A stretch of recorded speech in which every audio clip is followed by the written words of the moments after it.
Well, good day to you. It is the 15th of February, 2025. Hope you guys are all doing well out there. My name is Gary Willing, and as always, I want to welcome you to Search for Signs. And as I always like to do, just kind of point out to those people who don't know already that if you want to know more about Maitreya and the Masters of Wisdom, the best thing to do is to read more about this information for yourself. Then and only then will you really see if there's any truth to this. So I'm not expecting you to believe what I have to say about who and what Maitreya is, or about my own personal experiences, or about the priorities of Maitreya and how that will really change life on planet Earth. The best thing to do is to really dive into this and do your own investigation, like I'm saying. Now, you can do it however you want to do it, but I do recommend checking out some of the information on some of the sites that I provided links for in the description portion of these videos, such as the Share International site, or right below that are a couple YouTube channels where you can get some really good information. But you can get information about the Marshall Plan. I talk about it in nearly every video. You can get information about UFOs from the George Adamski site, and so forth and so forth. So hopefully you'll check it all out. All that information is free. You want to come back and join the discussion? Let me know what you think. Post a comment. You can ask a question about what we talk about here. I don't really try to answer questions too far out, but if it's what we talk about here about Maitreya, about his priorities, about some of the things that we talk about here, then feel free to ask a question. I'll try to answer it in the next video. Or you can email me that question to searchforsigns@mail.com. All right. Did I say post a question in the comments section? I don't think I did. So the best way to best way to get me the question is to post a question in the comments section, and then I try to answer it in the next video. All right. Now, I had some wonderful comments and a few questions since the last time I put a video up, and I want to thank everybody who did just that. But let's get on into some of these.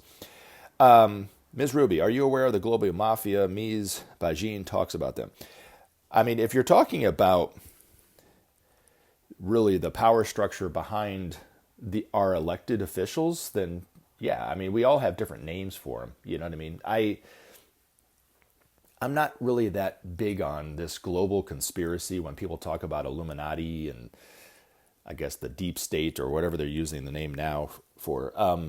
But I don't think you really have to dive too deep into conspiracies to really get to the heart of the corruption that we're seeing today, because it really is coming from the money in politics, whether it's individuals or corporations or those kind of things. So, for instance, most people don't know that when it comes to military spending, for instance, that whether it's a plane, a submarine, or a boat or aircraft carrier or whatever, that there is a little bit of that, whatever that is built in every single congressional district, so that if somebody in Congress decides they want to cut the funding for let's say, an aircraft carrier, that every single member of Congress would get calls from people in their own district because they would lose jobs.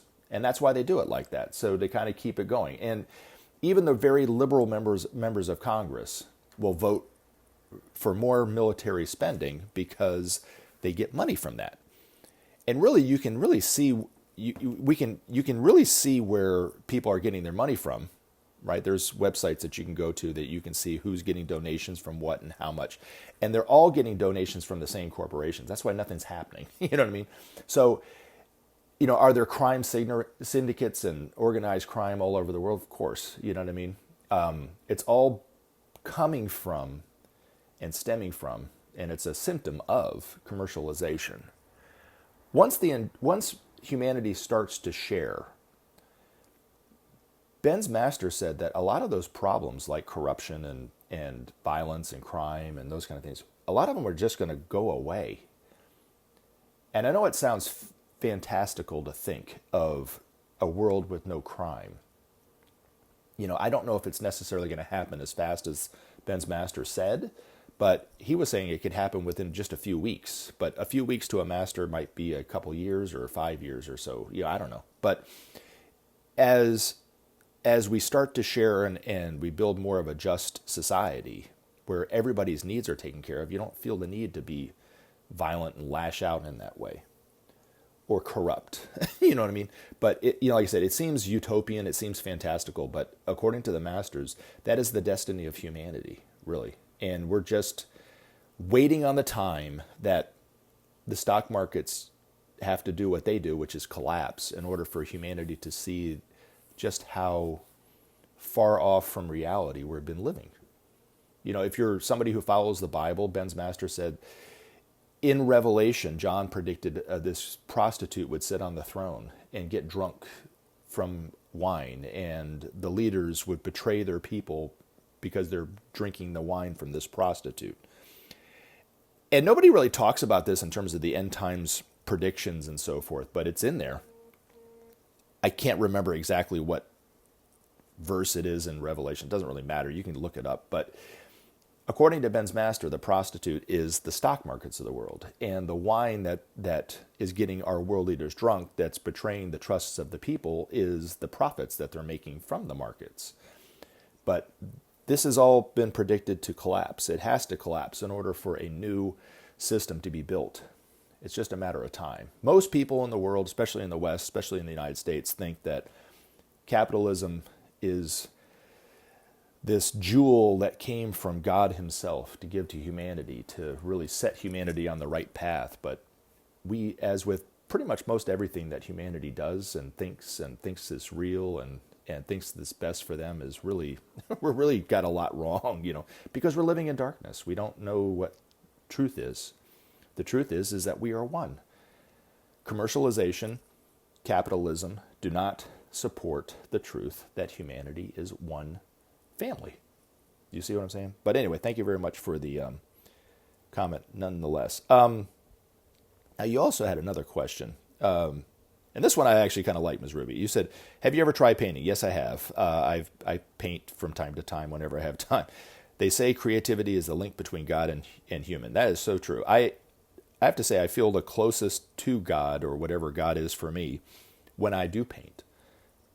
It's hard to explain, but it's just it's a sensation that I feel when I paint. I also get a lot of that I get some of that sensation when I see other people's paintings that are really inspiring to me, and I can just stand in front of it. Maitreya talked about, in order to realize oneself as a soul, you have to do three things. Have to practice honesty of mind, sincerity of spirit, and detachment. And over time, if a person does those three things, we all think one thing, say something else, and do something else entirely, right? But he says honesty of mind is when you really have the integrity to what you think, what you say, and what you do all line up. And very few of us can do it, if any, perfectly, because only these masters we'll see have true honesty of mind, but they'll teach us how to do it, so we'll be able to do it. Sincerity of spirit, Maitreya talked about, sitting on a beach and just watching the sunset, for instance, and you forget all about the problems in your life and your bank account, you forget about your job, forget about those kind of things. And you just are kind of there in the moment. And then the last one is the most difficult one, is detachment, because we all are attached to our identifications and so forth, the wrong identifications. And so to get to the second point that he talked about, sincerity of spirit, when you paint, when you're creative, you are experiencing sincerity of spirit if you're in the moment and you lose track of time and so forth. But I also think you can experience sincerity of spirit when you stand in front of a painting or you listen to music that really resonates with you, and you've been throwing some musical quotes my way, you know what I'm saying? So you know what I'm talking about, right? But, when you're listening to music, or you're, reading a book or watching a movie that just really engrosses you and you're just in the moment, it's the same kind of deal. You lose track of all the things that we identify with that are incorrect, which is the past, being anxious of the future, and you're just kind of there in the moment. And that's really what sincerity of spirit is for me. But anyway, thank you very much for your questions and your comments, of course. All right, now let's get on into a longer one. This came to me 6 days ago. It says, "Hi, Gary. Thanks for your thoughts and feedback. As always, they are deeply appreciated. It's nice to know you give space to your daughter. I do the same with my two boys. I feel most parents dictate how their children should behave, but this creates inner restrictions rather than growth." I couldn't agree more. Regarding the 3D and 5D split, it's really New Age terminology, but Theosophists often refer to it as the transition from the more material and individual age of Pisces to the more love and unity-based age of Aquarius. Also, your mention of energy, as I understand it, is humanity evolving through different ray energies, refining itself to higher expressions of divine consciousness? I wanted to ask about you about Maitreya. I know Ben spoke of him being just a normal human being like us, but who has evolved spiritually. Do you know, given that he is just one of us, how old he would be now? I assume given he arrived in London in 1977 as a man, if we are to estimate on the favorable side and say he was 25 years old then that would put him in at least in his mid-70s. What is your perspective on this? Also, on a practical level, when Maitreya comes with the Masters of Wisdom, will they also be human like us, perhaps other than Jesus, who I understand is in Rome? And if so, could they potentially be the more spiritual follow gurus like Muji, Sadhguru, Oshi, even others like Eckhart Tolle, Tony Robbins? I thought it was Tony Robbins. Anyway, maybe you're speaking to somebody totally different. Anyway, and so on. Basically, people who are helping humanity in their own way, commanding large audiences and speaking spiritual and some psychological wisdoms. Would that not be a group of masters of wisdom, so to speak? Or will they be more mystical and etherical like spiritual beings and not exactly human? Also, last question. Let me take a breath. Sorry, I know I go on. I do the same thing.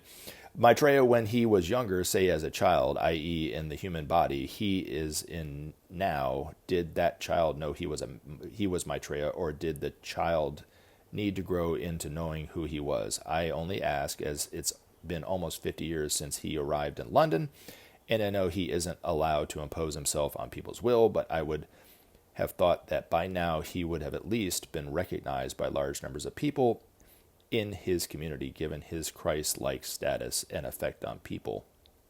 Just random thoughts. Feel free to pick and choose. Peace and blessings. Well, first thing you talked about giving my daughter space. You know, it's funny. I kind of went against that the other day when we were driving to a restaurant, and my nephew. The backstory of this is my nephew just joined the Navy, and he's going to go into the nuclear power. He's going to be a nuclear engineer. And my daughter in the back seat said, just to let you know, nuclear power is the future. And in a way, she is right. But then I threw in there about Wilhelm Reich discovering an energy field above gas. He called it the Orgon, but he stumbled across the discovery of another level of physicality, which the masters refer to as the etheric. There's 4 levels of etheric above gas, making 7 levels of physicality. So these space brothers from higher planets like Venus and Mars and Mercury and Saturn and Jupiter and so forth that come here to help us on this planet, flying in their UFOs and so forth. We call them UFOs, rather than their spaceships, are coming from, and they live and move and have their being on these other 4 levels of physicality called the etheric. That's why we can't see them until they want to be seen by us. But the reason why I'm bringing this up is because the pollution that nuclear power is causing, the way that we use it today based on commercialization, is causing the problems in the environment that we're experiencing, causing the breakdown in all of our immune systems that's making most of us sick, if not all of us sick at some point. And it will eventually, if we continue on the way that we're doing, will eventually kill all humanity and the lower kingdoms off on this planet. And it's a very dangerous way in which we process this nuclear power, right? So I was telling her all this in the car. So in this case, I actually kind of threw my opinion in there, even though she didn't really ask for it. So, but it's important for us to know, and at least look into it, is that the masters refer to it as the invisible peril. And when a nuclear scientist, or not scientist, but physicist or whatever, or somebody working in the nuclear field like my nephew's about to do, and they put a Geiger counter on the side of one of these containment things, whether it's on a Navy vessel, or the way that we store and nuclear power, or the way that we get rid of our waste, we think it's safe because there's nothing measuring on the Geiger counter. Well, the masters would say that Geiger counter is a very crude way of measuring radiation. So it's not measuring all the radiation coming from these other 4 planes of existence called the etheric. And that's where we get our health from our physical bodies, from the etheric, actually. So according to the masters, it's such a light and microscopic radiation, really, that it goes right through the lead, right through the concrete that we think is keeping it contained, and it goes up into the upper atmosphere because it's just so light, it can go way up there, that every raindrop is saturated with nuclear radiation. And if it wasn't for the work and activity of these space brothers cleaning up the environment as much as they can, we would all be dead by now. So we are focused on climate change, which the masters say is about 80% caused by man, 20% caused by natural causes. So both sides of the political spectrum are getting that argument correct in some way. But nobody's talking about this invisible peril. And when Maitreya is recognized and people start to listen to what he has to say, one of the first things he's going to strongly urge us with this very, very strong sense of urgency is to shut all our nuclear power down and then redo it in a way that it's actually clean and safe, which we actually have the technology to do, which the isotope would not be nuclear waste, but clean drinking water.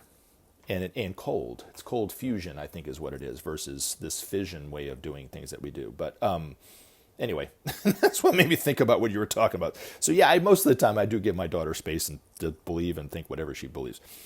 All right, so now the other thing too I wanted to talk about, you said the age of Pisces you said to refer to it as a transition from a more material and individual age of Pisces to a more love and unity-based age of Aquarius. Well, technically, you wanted to get technical, both of them are divine energies, okay? And it just happens to be where we're at as a humanity, the evolutionary level that we're at, and how we're using the Piscean energy that is giving us the world that we're at today.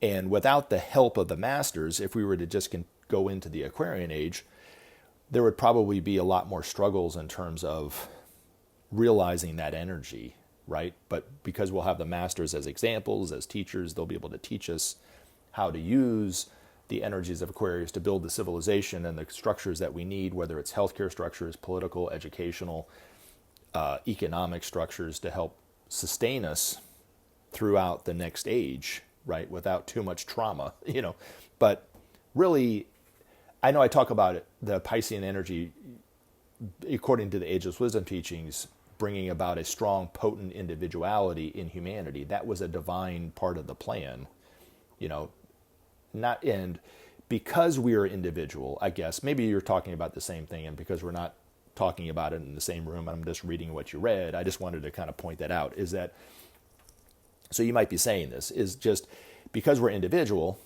has led us to this materialism. It's not the energy of Pisces that's creating the materialism per se. It's humanity's misuse of that energy, I guess, is more like it, which has given us the markets that we have, given us the political structures that we have, and the general laissez-faire attitude of the people here. All right. So let's get on into what you were asking about Maitreya. You said, I wanted to ask you about Maitreya. I know Ben spoke of him just being a normal human being like us, but who has evolved spiritually. Do you know, given that he is just one of us, how old he would be now? So I thought I had mentioned this to you. I thought you had asked a question kind of like this a few videos ago, but I have no problem talking about it again. The masters incarnate. Okay, so the masters come out of the human evolution. So they were human like us. So they live lives just like we have, and through the course of working off their karma and then coming back in another incarnation, because those are the two great laws that really govern all of us without exception, is law of cause and effect, law of rebirth, until they get to the point where they are fully self-realized as masters, and then they don't make personal karma anymore, and then they don't have to incarnate anymore on this planet unless they choose to do it as a form of service. And then at that point, that self-realized master is no longer really a part of humanity in the sense that they have anything else to learn from being a human being. You know what I mean? So they come back as masters, and they can incarnate in one of, really, I think, was it 3 ways? So they could do it how the Master Jesus did it 600 years ago, where he was born in the natural way and realized who he was as a master at the age of 4, according to Ben's master. And then from the age of 4 to where he is now, he's a fully conscious, realized master. Has no need for somebody to tell him that he's a master or anything like that. And then, but he was born to parents, 600 or so years ago, and who are probably very advanced, who knew he was a master, and that was their form of service, was to help create the body of that master.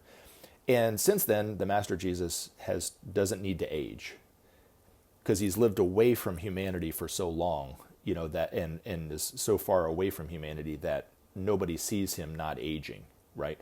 The second one would be something like Sai Baba, who was a master, who you can actually go on YouTube if you don't know who Sai Baba was, who is a very advanced master, actually, but he chose, because he was kind of involved with humanity, in front of humanity, he chose to be born in the natural way and age as a normal person would do. But he didn't need to age in that way. And then eventually passed away. His body passed away, and then he is fully conscious, realized master, and then will eventually be incarnate again in the, I don't know how long he'll live the third time, but he'll incarnate and either age or don't age, just depends on what he wants to do. But that was that way. Now, Maitreya was not born as as a normal person would, or as the Master Jesus was, or something like that. He created his body through thought. It's called a Mahavarupa. But Maitreya was one of humanity millions of years ago. It started to incarnate along with all of us, and according to Ben's master, never wasted a lifetime. Worked through all the problems that you and I and everybody else have had to work through, or are still working through, or will work through, to get to where he was a master. He was the first of our humanity to do that. The masters of the early times, during the times of Atlantis, all came from other planets. So he was the first of our humanity to do that, millions upon millions of years ago, and has been a fully conscious, realized master ever since then. Now, he chose to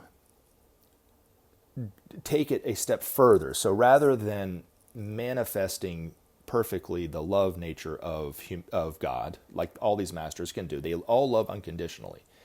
And they can manifest that love perfectly. Doesn't matter what ray structure they are, whether they're a powerful first ray master like the master who was Peter, or another kind of master or whatever. They all they all have unconditional love. So Maitreya was no different when he became a master. He was able to manifest unconditional love. Now, what makes it different for him is he chose one of the paths, which is an unbelievably rare path of a master to take, because it's very, very difficult to achieve. It's obviously very hard to get to this, but he literally embodies the love nature of God. That's what makes him the Christ esoterically. Most Christians, if not all Christians, would assume that Christ means the anointed one. That's a misinterpretation of really what the Christ is. And the Christ, Maitreya, just as the Buddha embodied the wisdom nature of God, Maitreya embodies the love nature of God. And it's unbelievably rare all throughout cosmos, unbelievably rare in the solar system to be a Christ, and even rarer to be on a planet at this low level as this planet is. And we actually have two Christs, the Buddha and Maitreya.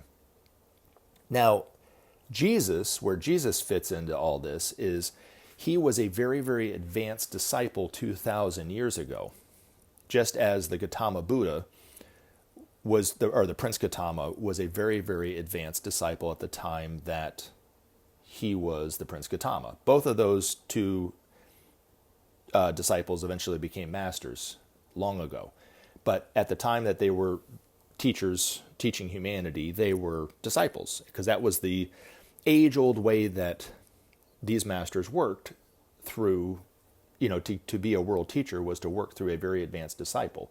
Now it's changing, because Maitreya will be the world teacher through this coming age. But anyway, when Maitreya overshadowed Jesus, meaning that a bit of his energy and consciousness worked through Jesus when he was in Palestine, then Jesus became the Christ. And Jesus really didn't become the Christ esoterically until the baptism, when he was about age 30, and then remained Jesus Christ from 30 to 33 when he was, executed on the cross and crucified. So, but that time he manifested Maitreya's love, and for the first time ever throughout human history, love manifested perfectly in humanity.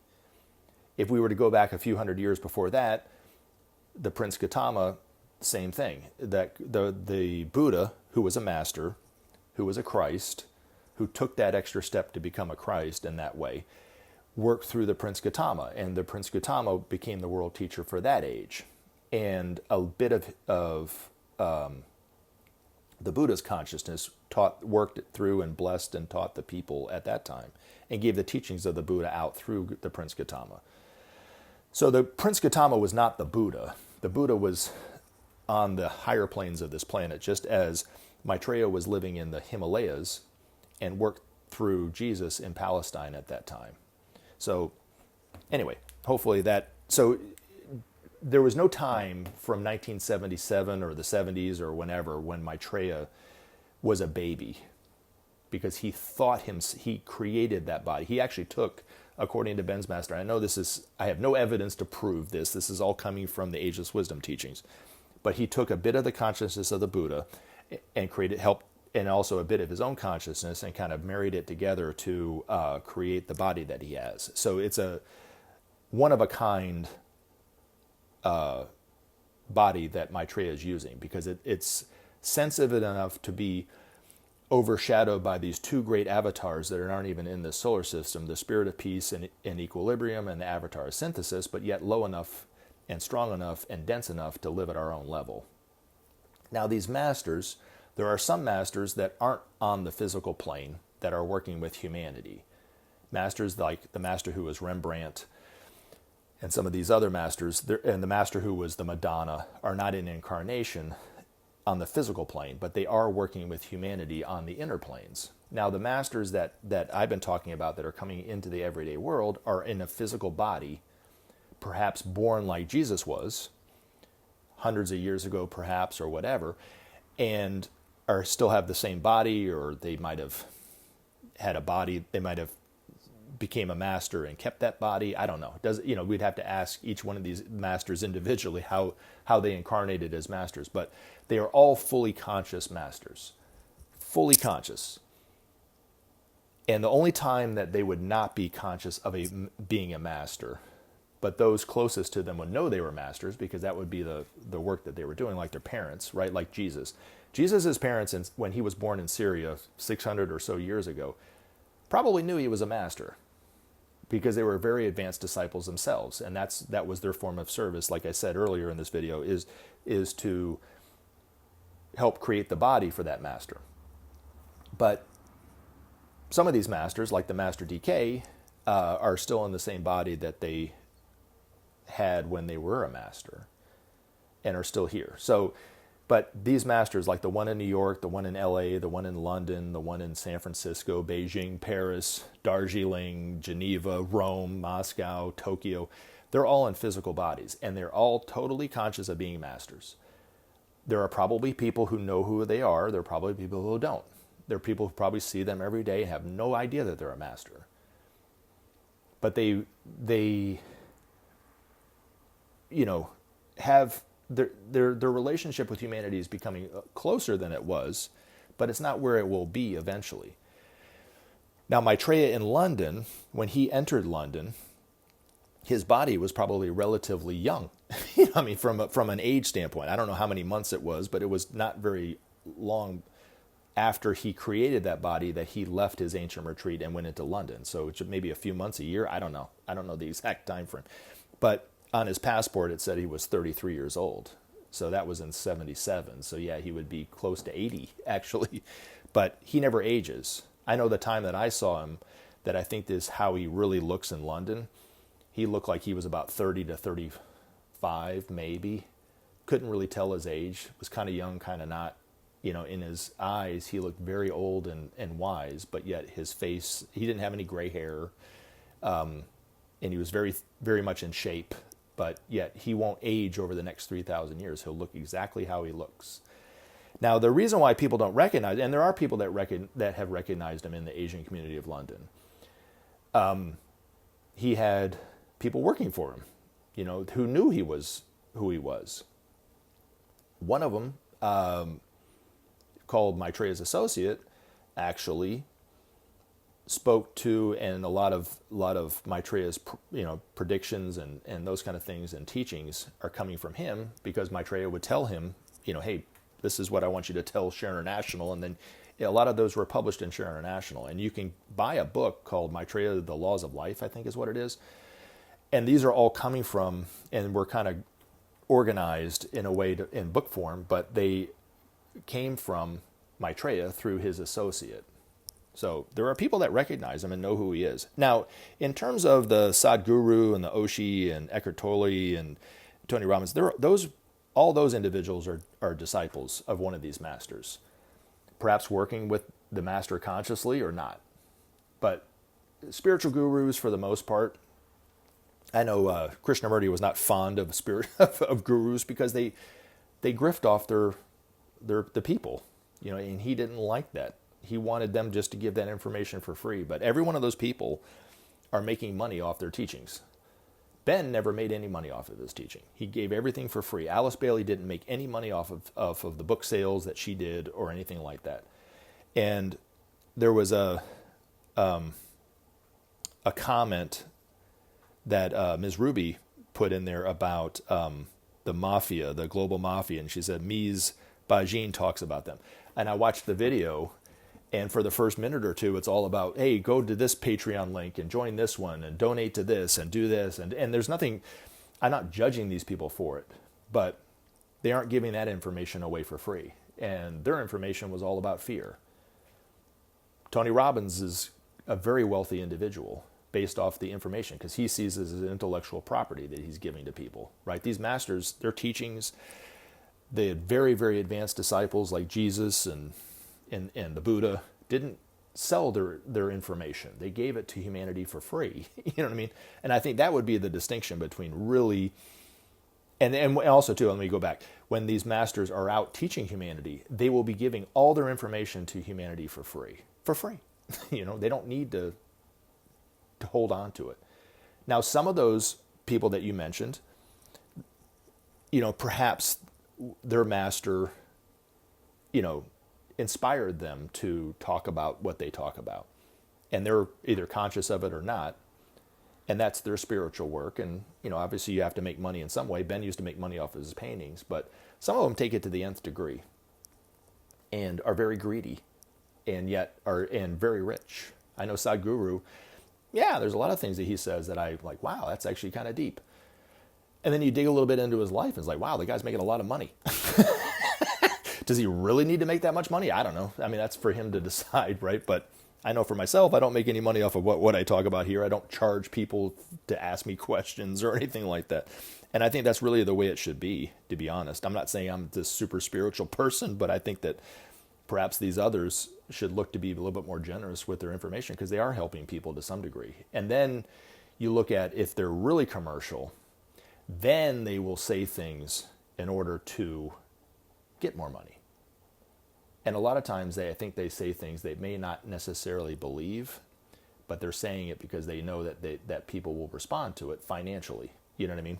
So anyway, that's just my little take on that. Like I said, I'm not judging these people. I used to read Tony Robbins books, and I've watched many of Sadhguru videos and learned a lot from them in their own way. Same thing with just a preacher in a church. Those that are really tied up into the money aspect of things, whatever. They're doing their congregation a disservice. Are they a disciple of the Master Jesus? Probably a lot of them are, and just took it to a whole other level and became very materialistic in their own way. But hopefully, I think I hit everything about that. I think I did. If I didn't answer all your questions, sir, just feel free to post another question. But anyway, I love you guys. Thank you very much for your comments and your questions. I look forward to putting up videos in the very near future, and have a wonderful rest of your weekend. Take care. Remember to take action and help SOP save our planet. Thanks for listening, and we look forward to talking to you again in future videos.